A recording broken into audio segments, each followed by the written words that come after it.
Statistics.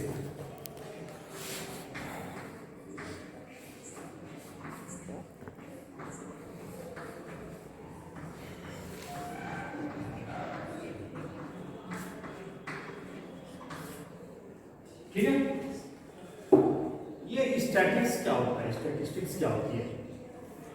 सांख्यिकी क्या होती है और कहाँ पर इसका उपयोग होता है? किन किन विषयों में आप सांख्यिकी पढ़ते हैं? मतलब लोग पढ़ते हैं, आकलन करते हैं।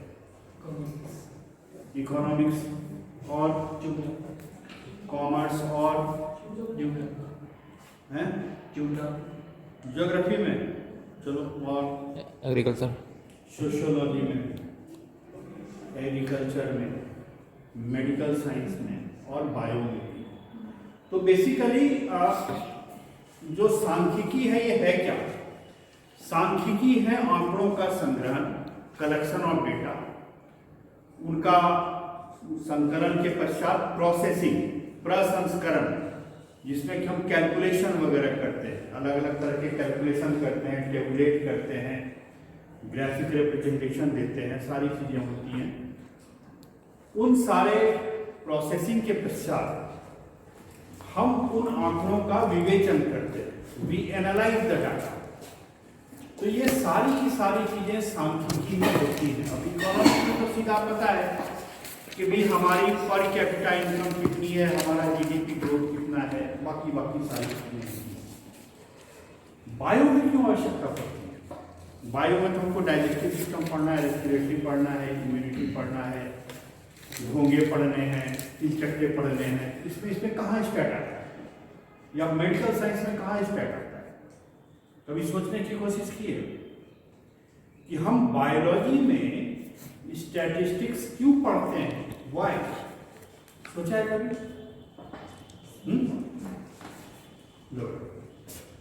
सोचा है? अच्छा, आप में से जेनेटिक्स तो सबने पढ़ा ना जेनेटिक्स?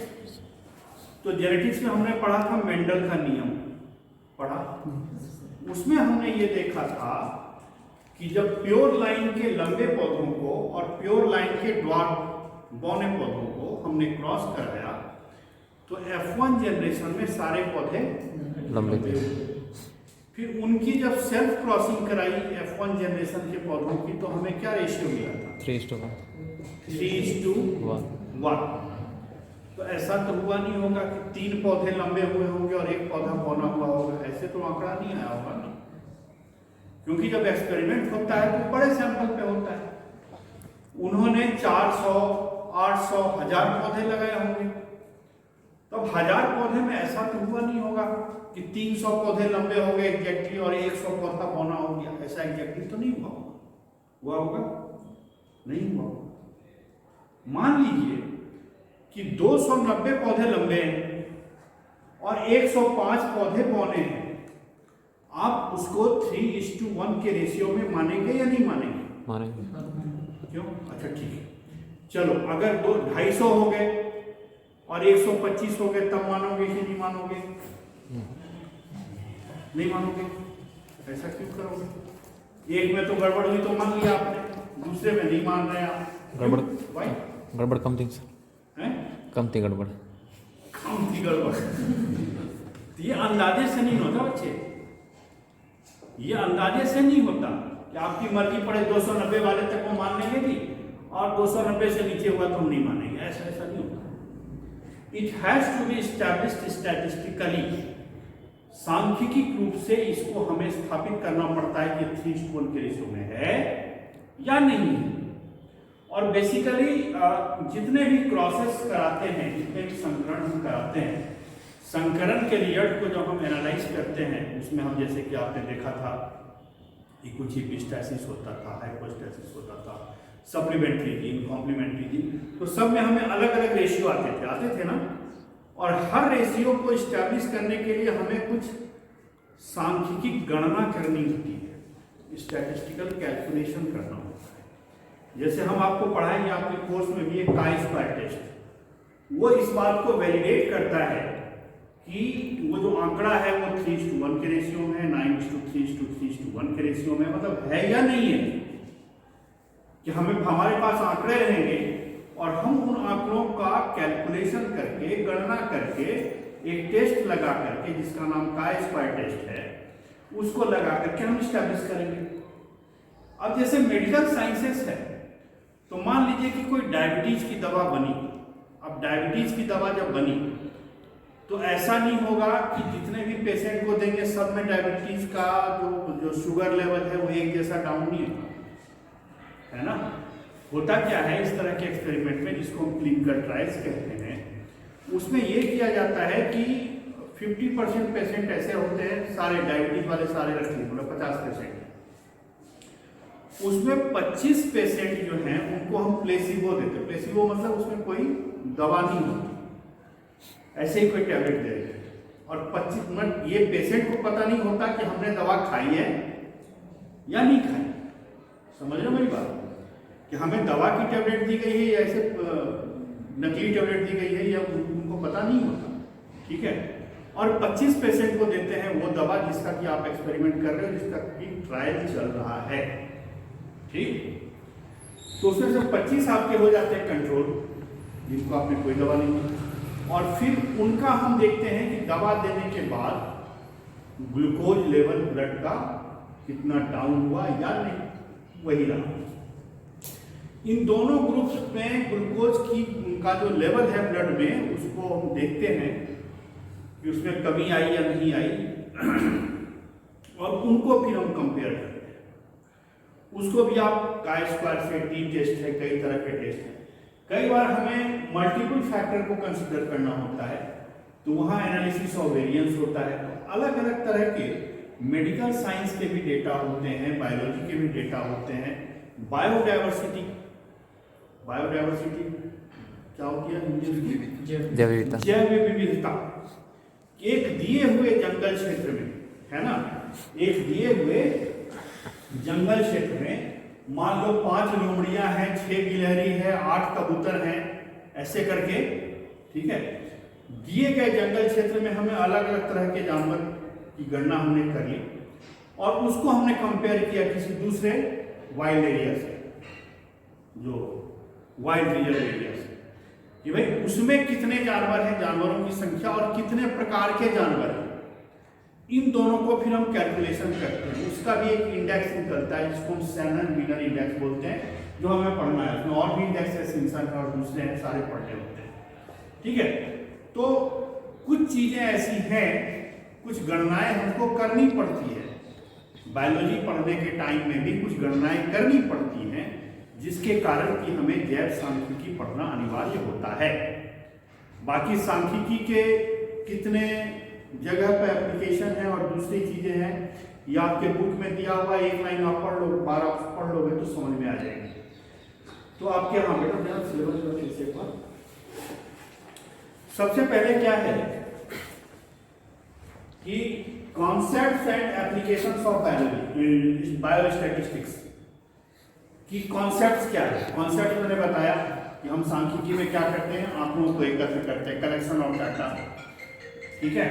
उसके बाद संकलन करते हैं डाटा का, कंपाइलेशन ऑफ डाटा। एक मिनट बंद करना बेटा, ये दूसरे फोन आ रहा है। पहले क्या है कॉन्सेप्ट, कॉन्सेप्ट में हम क्या बात कर रहे थे कि पहले collection of data, then compilation of data. Data को एकत्र करना, आंकड़ों को, उसको संकलित करना, संकलित करके उसका प्रसंस्करण, प्रसंस्करण मतलब कैलकुलेट करना डेटा, और फिर उन डेटा को एनालाइज करना और उससे किसी निष्कर्ष पे पहुंचना।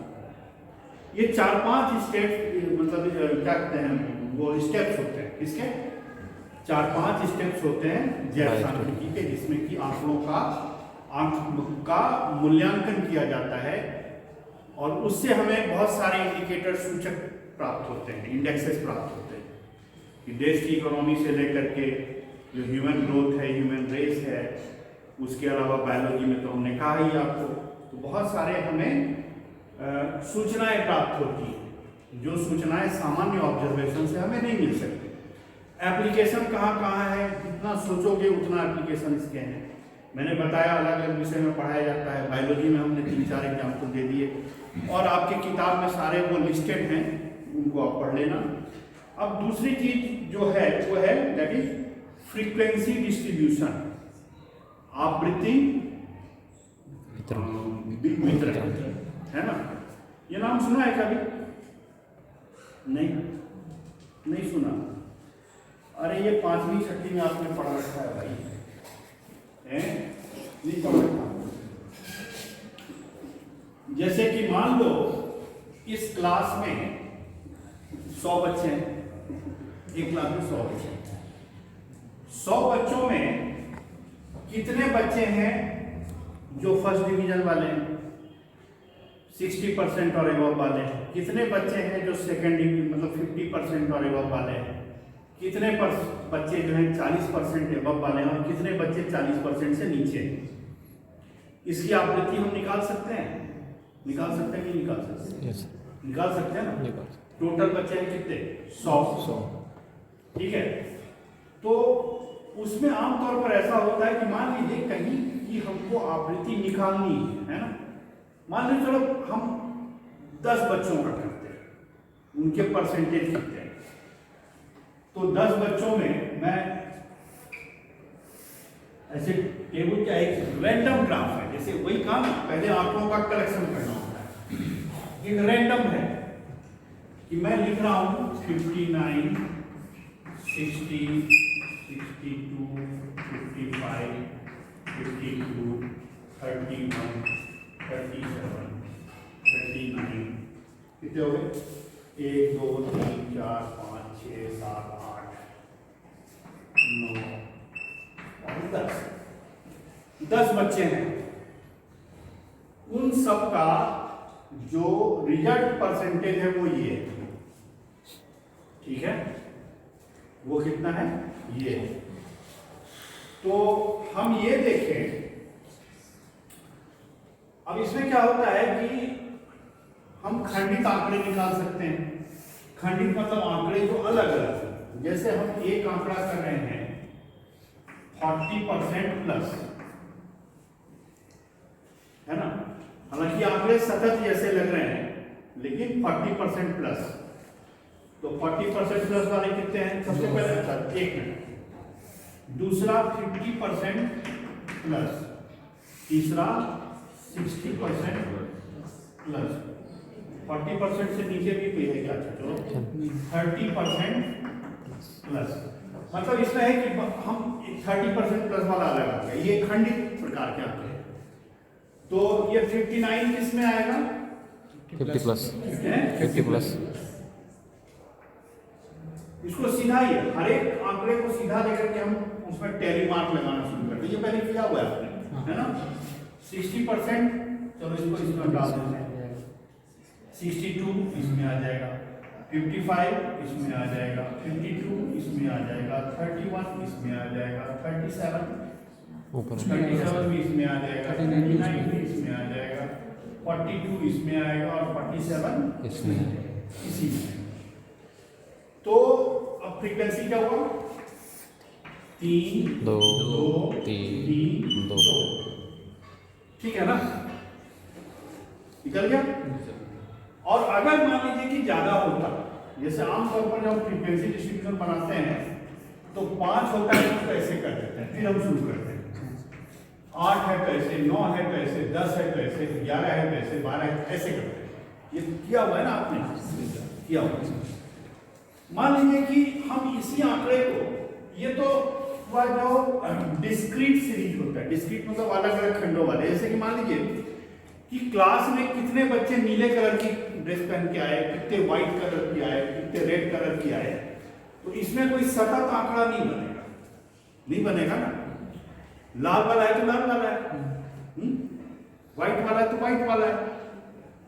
लेकिन अगर हम ये आंकड़ा देखें कि बच्चों की लंबाई क्लास में कैसे है, तो लंबाई मान लीजिए कि 130 सेंटीमीटर से शुरू होती है। किसी का 132 होगा, किसी का 137 होगा, किसी का 152 होगा, कोई मेरी तरह जो 180 का भी हो सकता है ना?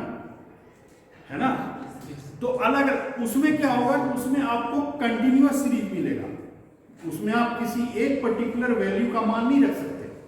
उसमें आपको क्या करना पड़ेगा कि 130 से 140 वाला एक, 140 से 150 वाला एक सीरीज, 150 से 160। तो उस प्रकार के जो आंकड़े होंगे उसको हम कहते हैं कंटिन्यूअस सीरीज। कंटिन्यूअस मतलब सतत आंकड़े, है ना। एक खंडित आंकड़ा होता है। हम इसी को देखिए, जैसे इसको अभी हमने खंडित आंकड़ा बनाया हुआ है ना। Yes, sir. इसको मैं सतत आंकड़े बताता हूँ आपको। सतत आंकड़े कैसे, अब देखिए 40 to 45, 45 to 50, 50 to 55, 55 to 60 और 60 to 60। ये हो गया, ये सतत वाले आंकड़े हो गए ना। ठीक है, इसका भी आप फ्रीक्वेंसी डिस्ट्रीब्यूशन बना सकते हैं। मतलब ये बच्चों वाली चीज है जो आपको बताने लायक है नहीं, लेकिन चूंकि ये फ्रीक्वेंसी डिस्ट्रीब्यूशन है तो मुझे बताना है। ठीक है,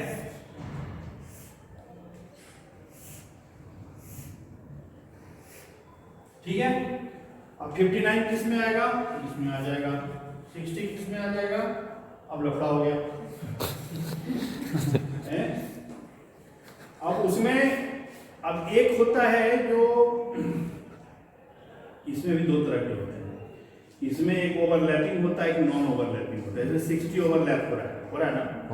तो हम इसको ऐसा करें, अगर 60 तक रखें, 61 वाले को यहाँ रखें, हैं, वो नॉन ओवरलैपिंग होगा। उस तरह से हम सीरीज बना सकते हैं।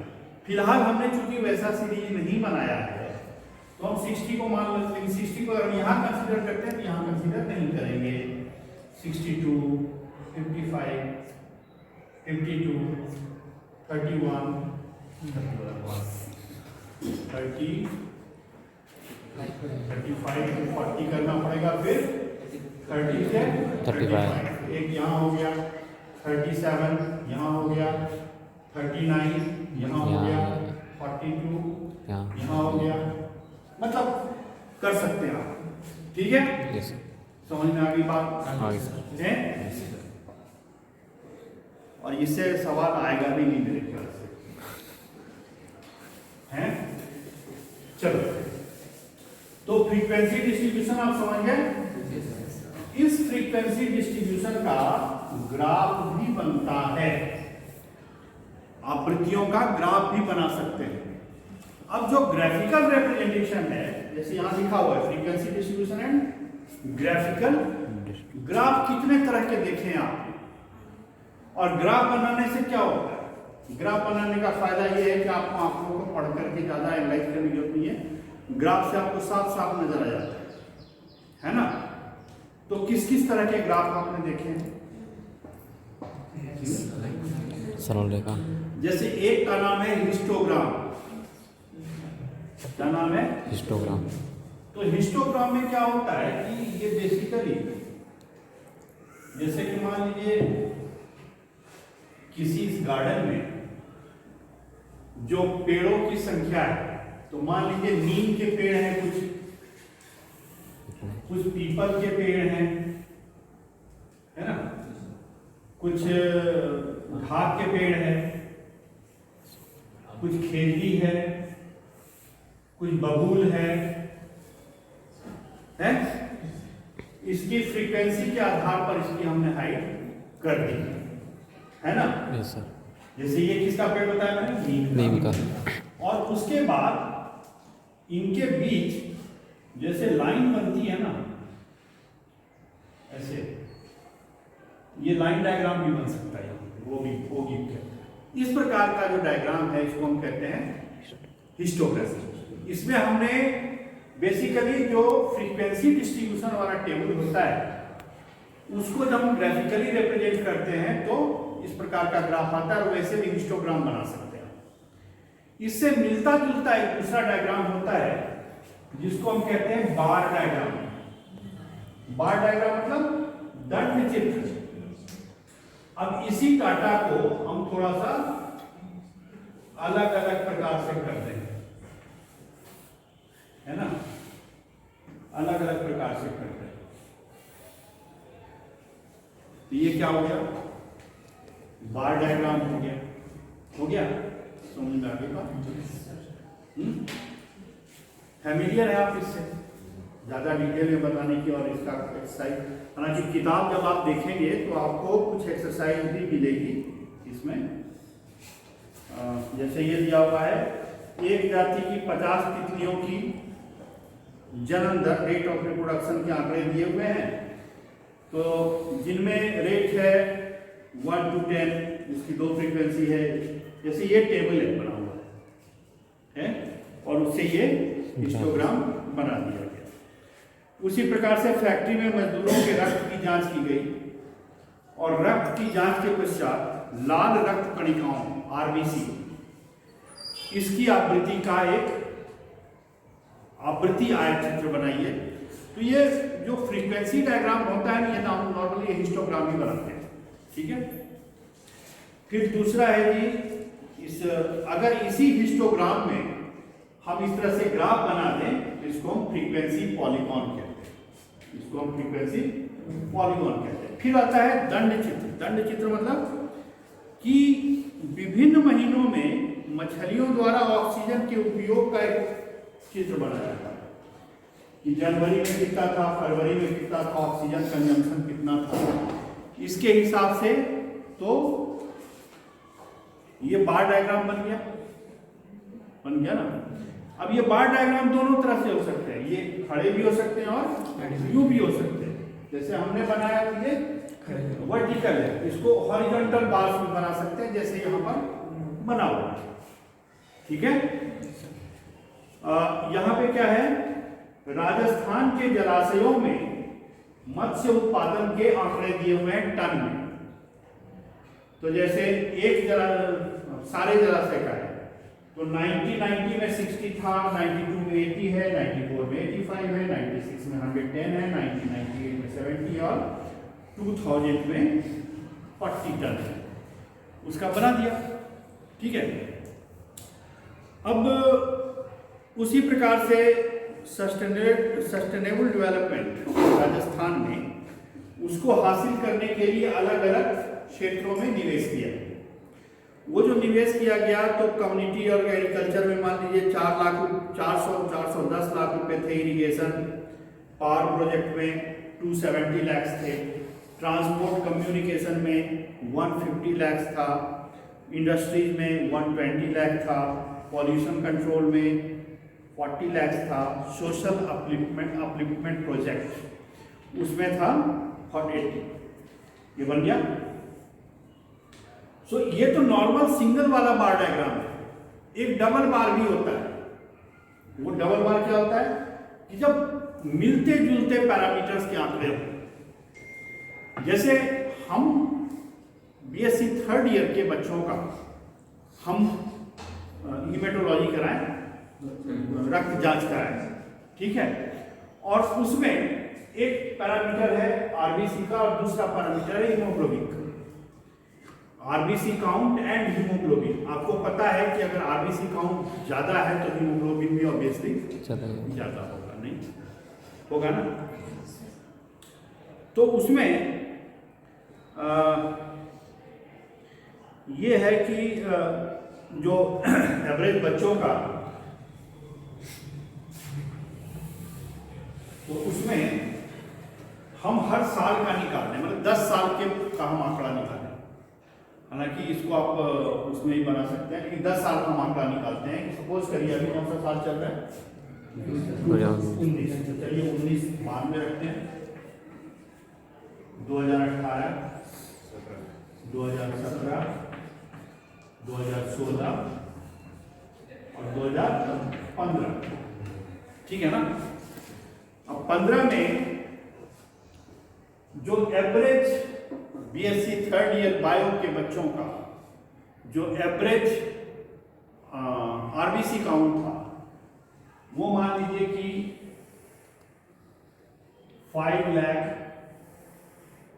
पर mm³ था। हीमोग्लोबिन चलिए 13 था। उसी प्रकार से दूसरे साल जो एवरेज आया उसमें आरबीसी का काउंट का ये था और हीमोग्लोबिन का ये आता। उसी प्रकार से नेक्स्ट ईयर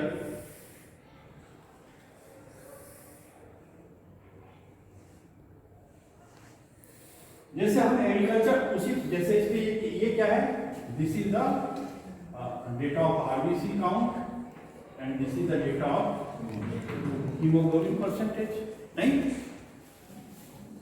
उसी प्रकार से एग्रीकल्चर फील्ड में सपोज करो कि हम देख रहे हैं कि भाई चावल की का उत्पादन कितना हुआ, गेहूं का उत्पादन कितना हुआ, और अगर हम 2 से ज्यादा पैरामीटर ले लेते हैं, जैसे यहाँ तो डबल बार था ये, है ना, इसको हिंदी में क्या बोलते हैं, युगल दंड चित्र, डबल बार डायग्राम का। इसको अगर हम कई पैरामीटर ले लें, सपोज करिए कि ये लिखा हुआ है एक राजकीय महाविद्यालय, राजकीय चिकित्सालय में कुछ वर्षों के रोगियों के आंकड़े दिए हुए हैं, हर साल के रोगियों का आंकड़ा है कि भाई 98-99 में कितना था, 99-2000 में कितना था, 2000-2001 में कितना था। अब उसमें 4 बीमारियां दी हुई हैं, मलेरिया, वायरल फीवर, डायरिया और स्किन डिजीज, ठीक है। अब चारों का ये आंकड़ा दिया हुआ है ना, ये 98-99 का है, ये 99-2000 का है, ये 2000-2001 का है। बना लोगे इसका, बना लोगे? अच्छा, बनाएंगे तो वो लंबाई कैसे डिसाइड करेंगे? नंबर मर्जी पड़ेगी, अपना स्केल लगाया, खींच लिया है, ऐसे नंबर क्या था? पैमाना। तो पैमाने में मान लीजिए कि, तो पैमाने में भी उसके रेशियो के हिसाब से करना पड़ेगा। जैसे मान लीजिए 800 है, तो 800 के लिए आपने कर लिया, 100 को आप 1 सेंटीमीटर मान लो, तो 800 है तो 8 सेंटीमीटर, 12 है तो 12 सेंटीमीटर, 400 है तो 4 सेंटीमीटर, 300 है तो 3 सेंटीमीटर। और ये देखिए जैसे कि ये बनाया हुआ है ना, इस प्रकार के जो डायग्राम होते हैं इसको कहते हैं मल्टीपल बार डायग्राम, ठीक है, मल्टीपल बार डायग्राम। तो सिंगल बार हो गया, डबल बार हो गया, मल्टीपल बार हो गया, कहाँ कहाँ किस प्रकार। अब ये जानना बहुत जरूरी है कि किस प्रकार के आंकड़ों के क्या कहते हैं रिप्रेजेंटेशन के लिए हमें किस प्रकार का ग्राफ बनाना है, दिस इज मोर इंपॉर्टेंट, है ना। वहां ये थोड़ी सी अकल लगानी पड़ती है, और ये थोड़ा सा अगर आप कॉमन सेंस लगाएंगे तो आपको बात समझ में नहीं आ जाएगी, है ना। जैसे 5 कंट्रीज में हम ये देखते हैं कि वहां गेहूं का उत्पादन कितना होता है ना, तो उसके लिए कौन सा डायग्राम हम यूज करेंगे? पॉलीबार। 5 अलग अलग कंट्री का है, डिस्क्रीट डेटा है। सिंपल डायग्राम बनाओ ना, सिंपल बार डायग्राम बना लो, है ना। अब हम पूरी दुनिया में देखें कि किस किस महाद्वीप में एड्स के पेशेंट कितने हैं, इसका कैसे निकालेंगे? एक और होता है जो हमने बताया नहीं आपको, बार डायग्राम के अलावे कोई और ग्राफ हो सकता है जिससे कि हम रिप्रेजेंट कर सकें इसको, हैं? क्या होता है ये? स्क्वायर, नाम दो, नाम सर्कल, पाई डायग्राम। यस, पाई क्यों बोला? पाई क्या होता है? 22/7, ये कह रहा है 3.14, दोनों सही है, लेकिन ये वैल्यू है क्या? ये पाई की वैल्यू कहां से आई? 2 पाई है।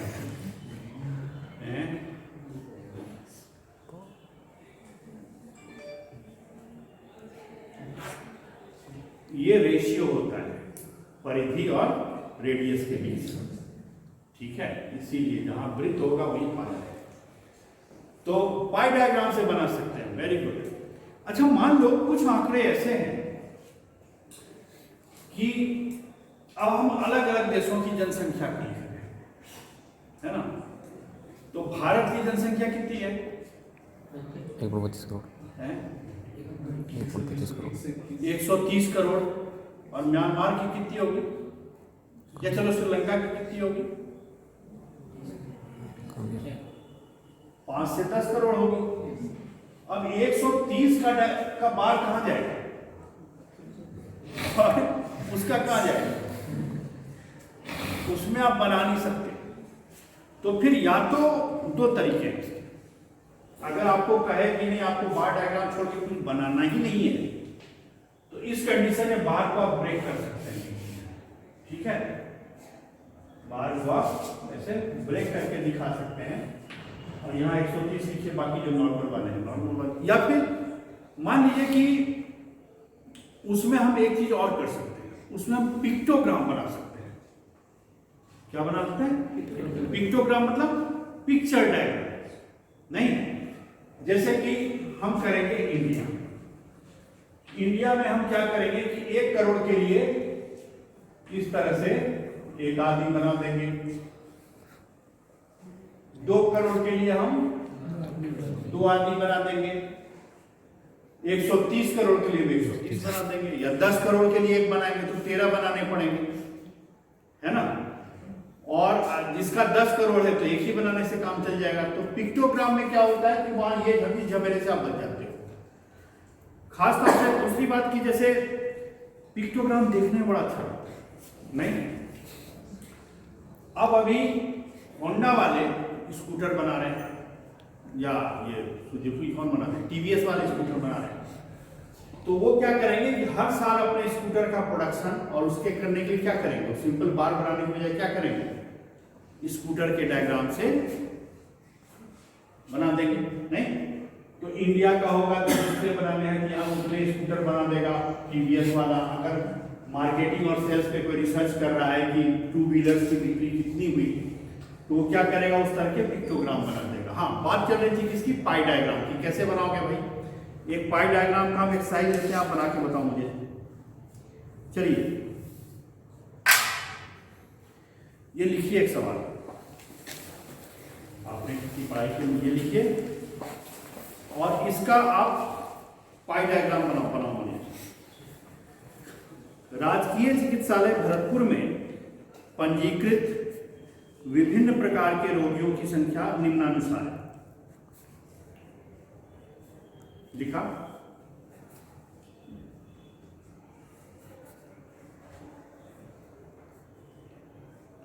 राजकीय महाविद्यालय भरतपुर में पंजीकृत विभिन्न प्रकार के रोगियों की संख्या निम्नानुसार है। इसमें टीबी के पेशेंट हैं 800,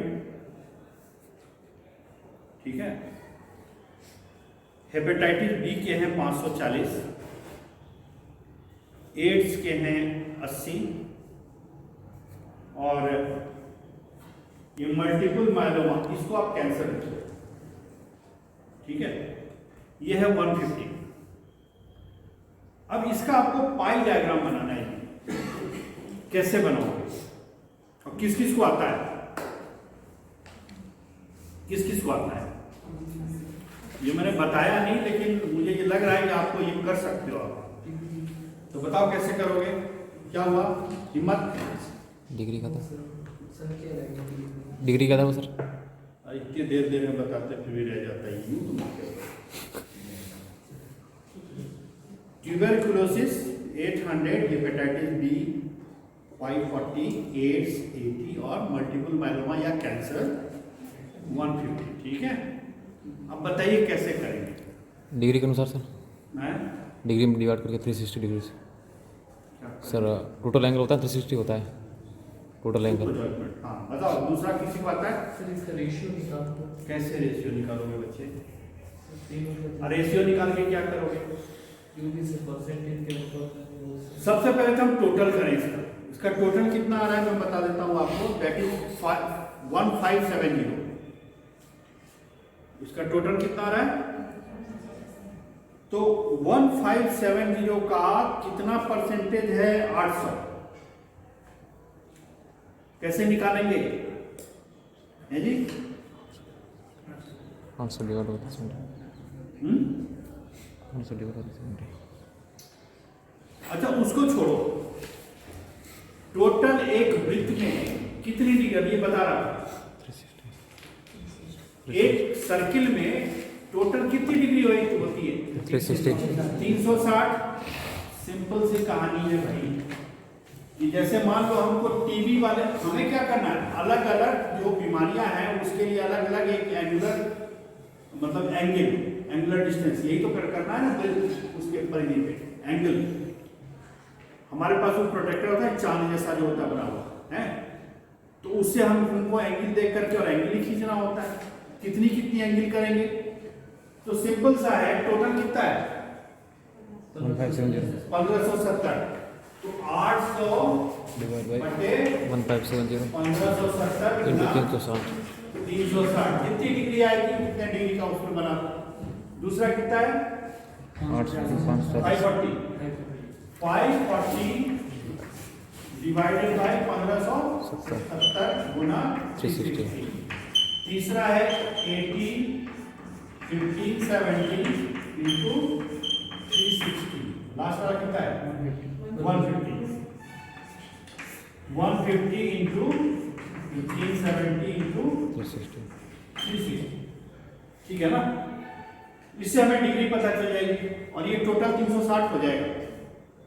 ठीक है ना, जितनी जितनी डिग्री का है उसके हिसाब से आप पहले वो लीजिए, क्या कहते हैं उसको खींचने वाला जो है, और उसे खींच करके और उस पर एक कोई लाइन बना लो, लाइन को 0 डिग्री पे रख करके और उसके बाद खींच करके बना लो। सिंपल है ना। तो ये तो मेरे ख्याल से हो गया, ग्राफिकल रिप्रेजेंटेशन तो हो गया। ठीक है, अब क्या पढ़ना है, क्या पढ़ना है, अब पढ़ना है जो अगली चीज आपके सिलेबस में, क्योंकि ये सारी चीजें आपकी पढ़ी हुई है, इसे मैं शॉर्टकट में आपको सिर्फ इंडिकेशन देता हुआ चल रहा हूँ।